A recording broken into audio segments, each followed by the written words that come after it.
ரசூலுல்லாஹ் என்ன சொன்னாங்க? நீ எப்படி சம்பாதித்தாய் என்ற ஒரு கேள்வி கேட்கப்படும். இன்னைக்கு நிறைய பேர் சிகரெட் விற்கிறவங்க என்ன தெரியுமா சொல்றாங்க? கூடாதுதான் இது, ஆனாலும் கடைக்கு கஸ்டமர் வரமாட்டாங்களே, ஹோட்டல்ல சிகரெட் இருந்தாதானே 10 பேர் கூட வருவான், சில்லறை கடையில வெத்தலை வித்தாதானே கொஞ்சம் லாபம் கிடைக்கும். ஆட்டா ஓட்டவன் என்ன சொல்றான்? மூக்குத்தூள் பங்கு வச்சா நல்ல இளைஞர்கள் வராங்க. நஊது பில்லாஹ். மறுமை நாளையில நீ இந்த ரூபாய்களை எப்படி செலவழித்தாய் என்ற ஒரு கேள்வியை அல்லாஹ் கேட்டால் நீங்க எப்படி தப்ப போறீங்க இஸ்லாமிய உறவுகளே? அற்பமான லாபத்துக்காக கெசியர் மேசையில விழுகின்ற ஒரு 100 ரூபாய்க்காக, ஒரு 20 ரூபாய் அதிகரிப்பதற்காக இந்த அசிங்கமானவைகளை விட்டுவிட்டு மறுமை நாளையில் அல்லாஹ் கேள்வி கேட்டா என்ன பதில் சொல்ல போறோம்னு சிந்திங்க. உலகத்தில் அற்பமான லாபத்துக்காக, அற்பமான வருமானத்துக்காக ஒட்டுமொத்த இஸ்லாமிய சமூகத்தையும் சீரழித்து விட்டு இளைஞர்களை நாசமாக்கி விட்டு மறுமை நாளையில போய் தப்பலாம் நினைக்கிறீங்களா? முடியாது இஸ்லாமிய உறவுகளே, முடியாது. அல்லாஹ்வுக்காக சொல்கிறேன், இந்த அசிங்கத்தை விற்பனை செய்யாதீர்கள். எங்களுடைய இளைஞர் சமூகத்தை, எங்களுடைய இஸ்லாமிய குடும்பங்களை, சிறார்களை நாசமாக்குகின்ற இந்த அசிங்கங்களை நீங்கள் அல்லாஹ்வுக்காக விற்பனை செய்யாதீர்கள். இந்த ஊருளுக்கு விற்பனை செய்பவர்கள் கொண்டு வரவில்லை என்றால் இதை குறைக்க முடியுமா? முடியாதா? இதற்கு முற்றுப்புள்ளி வைக்க முடியுமா? முடியாதா? இதை அழிக்க முடியுமா? முடியாதா? கவலை என்ன தெரியுமா சகோதரர்களே? இன்று வரைக்கும் வெளிநாட்டிலிருந்து தடை செய்யப்பட்ட புகைத்தல் வகைகளை இலங்கைக்கு இறக்குமதி செய்பவர்கள் அதிகமானவர்கள் முஸ்லிம்கள் என்பதை மறந்துவிடக் கூடாது. மறுமையை பயந்து கொண்டால் அல்லாஹ் இந்த வருமானத்தை தேடினேன் என்று மறுமையிலே அல்லாஹ் கிட்ட பதில் சொல்ற நிலைமை வந்தா மறுமையில வெற்றி பெற முடியுமா? எனவே அன்பாண்டவர்களே, இஸ்லாமிய உறவுகளே, தாய்மார்களே, சகோதரிகளே, மனைவிமார்களாக இருப்பவர்களை அழைத்து சொல்கிறேன், உங்களுடைய கணவன்மார் இந்த அசிங்கமானவைகளை விற்பனை செய்கிறார்களா? பிள்ளை குட்டிகளை அழைத்து சொல்கிறேன், உங்களுடைய வாப்பாமார் இந்த அசிங்கங்களை விற்பனை செய்கிறார்களா? ஒரு போராட்டம் போராடுங்கள்.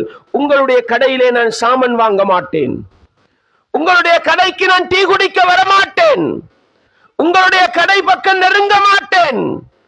அப்பா தருகிற அன்பளிப்பு, சிகரெட் விற்பனை செய்து அன்பளிப்பு தருகிறாரா? நான் எடுக்க மாட்டேன் என்று ஒரு போராட்டம் போராடுங்கள். கணவனுக்கு எதிராக போராடுகின்ற மனைவியாக மாறுங்கள். நிச்சயமாக இந்த போதை வஸ்துக்களை விற்பனை செய்கின்ற விற்பனையாளர்களை நிறுத்திவிட்டால் சமூகத்திலே பெரியதொரு மாற்றத்தை கொண்டு வரலாம்.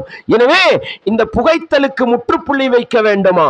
வெற்றிலை சப்புகின்ற கலாச்சாரத்துக்கு முற்றுப்புள்ளி வைக்க வேண்டுமா? மூக்குத்தூள் பாவிக்கிற கலாச்சாரத்தை ஒழிக்க வேண்டுமா? இதிலே ஈடுபடுபவர்களை, விற்பனை செய்பவர்களை பகிஷ்கரிப்பு செய்தால் நிச்சயமாக நல்லதொரு மாற்றம் கொண்டு வர முடியும் என்பதை நானும் நீங்களும் மறந்துவிடக் கூடாது. பள்ளி நிர்வாகங்களை அழைத்து செல்கின்றேன், பள்ளி நிர்வாகங்களை அழைத்து சொல்லுகின்றேன், ஒரு வேலையை செய்யுங்கள். பள்ளிக்கு எடுக்கின்ற சந்தாவை நிறுத்துங்கள். ஹராமான வருமானம் தேடுகிறீர்களா? கடையிலே சிகரெட் விற்பனை செய்கிறீர்களா? வெற்றிலை கூறு விற்பனை செய்கிறீர்களா? ஆட்டோ ஓடுபவர்களும், வேன் ஓடுபவர்களும், பைக் ஓட்டுபவர்களும் ஒளித்து ஒளித்து மூக்குத்தூள் விற்பனை செய்கிறீர்களா? உங்களுடைய வருமானத்தை எடுத்து பள்ளி சந்தாவை நாங்கள் நாசமாக்க மாட்டோம் என்று பப்ளிக்காக ஒரு போராட்டம் நடத்தி நிறுத்துங்கள். இந்த அநியாயக்காரர்களை திருத்தலாம் சகோதரர்களே. இந்த ஹராமான வருமானம் தேடுபவர்களை நல்லவர்களாக மாற்றலாம் சகோதரர்களே. அதனால எங்களுடைய ஊரிலே சிகரெட் இல்லாத, புகைத்தல் பழக்கம் இல்லாத, வெற்றிலை சப்பாத, மூக்குத்தூள் பாவிக்காத ஒரு நல்ல சமூகத்தை கட்டியெழுப்பலாம் என்பதை இந்த போராட்டத்துக்கு பின்னால் உருவாக்க முடியும் என்பதை நானும் நீங்களும் மறந்துவிடக் கூடாது.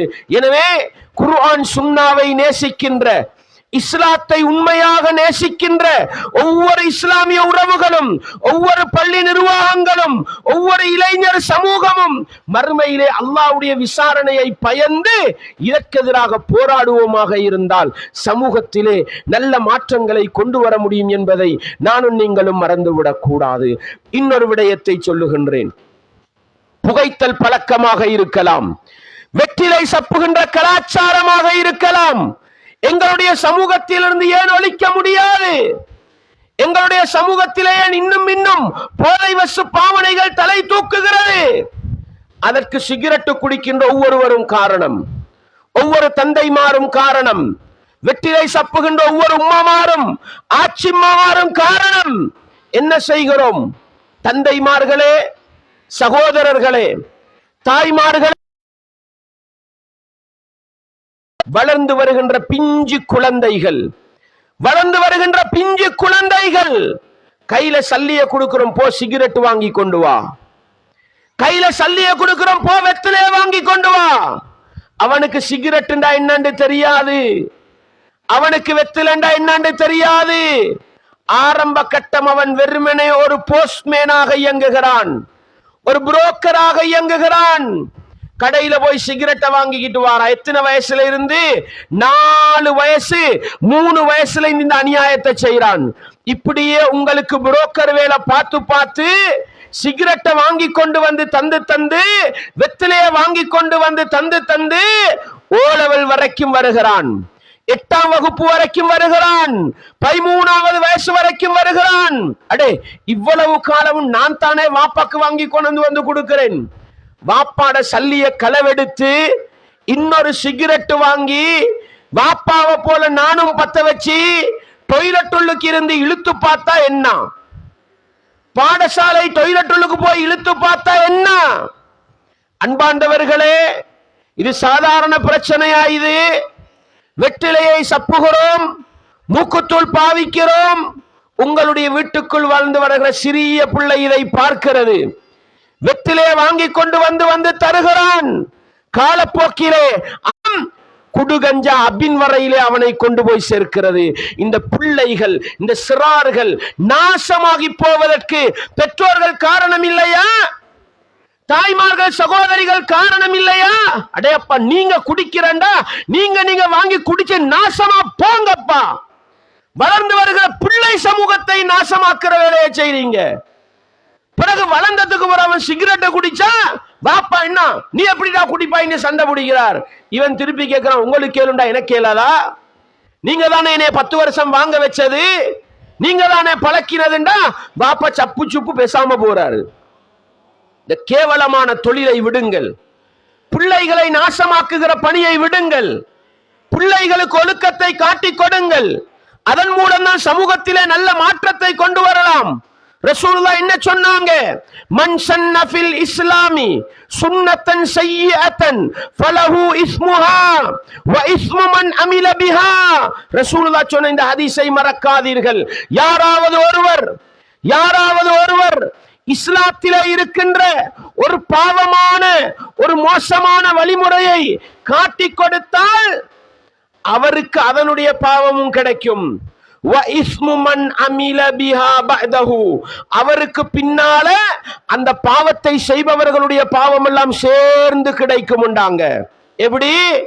வாப்பாமார்களே, நானாமார்களே, உம்மாமார்களே, நீங்க உங்களோட பிள்ளைட கையில சிகரெட்டுக்கு சல்லிய கொடுத்து கொடுத்து பழக்கினீங்க. அவன் உங்களை பார்த்து சிகரெட் அடிக்க பழகினான், உங்களை பார்த்து வெத்தில சப்ப பழகினான், உங்களை பார்த்து மூக்குத்தூள் பழவினான். நீங்க மௌத்தா போயிருவீங்க. மௌத்தாவி 10 வருஷம், 5 வருஷம், 60 வருஷம் ஆவிட்டது. உங்களோட மகன் உங்களோட மௌத்துக்கு பின்னால 40 வருஷத்துக்கு பின்னால அவன் சிகரெட்டு குடிக்கிறான். அவன் வாப்பாவை பார்த்து பழகினது, வெத்தில சப்புறான் அவன் உம்மாவை பார்த்து பழவினது, மூக்குத்தூள் போடுறான் மச்சான பார்த்து பழவினது. உங்களோட கபூர அல்லாஹ்க்கு சொல்லி கொடுக்க தேவையில்ல, உங்களோட தீமையின் தராசு தட்டு அல்லாஹ்க்கு சொல்லி கொடுக்க தேவையில்ல. உங்களை பார்த்து பழகின புள்ள சிகரெட் குடிக்கும் காலமெல்லாம் உங்களுடைய பாவத்தின் தராசு தட்டை அந்த சிகரெட் குடித்தல் பாவத்தினால் கணக்கு வைக்கும் என்பதை மறந்து விடாதீர்கள். உங்களை பார்த்து உங்களுடைய பிள்ளை வெற்றிலை சப்ப பழகினால் நீங்கள் மரணித்த பிறகும் அவன் வெற்றிலை சப்பும் பொழுதெல்லாம் அவனுக்கு கிடைக்கின்ற பாவத்தின் ஒரு பங்கு உங்களுடைய தராசு தட்டை பாவத்தினால் கணக்க செய்யும் என்பதை மறந்து விடாதீர்கள். நீங்கள் மூக்குத்தூள் பாவிக்கிறீர்களா? உங்களுடைய பிள்ளை அதை பார்த்து பழகுகிறதா? நீங்கள் மரணித்த பிறகும் உங்களுடைய கபருக்கு அந்த பாவம் வந்து தேடி வரும் என்பதை மறந்து விடாதீர்கள். அதைத்தான் ரசூலுல்லாஹ் எச்சரிக்கையாக சொன்னார்கள். யார் இஸ்லாத்தில் இருக்கின்ற ஒரு மோசமானதை ஒரு பாவத்தை செய்கிறாரோ அவருக்கும் அதனுடைய பாவம் கிடைக்கும். அவருக்கு பிறகு அதை யாரெல்லாம் பின்பற்றி செய்வார்களோ அவர்களுடைய பாவமும் சேர்ந்து கிடைக்கும் என்றார்கள்.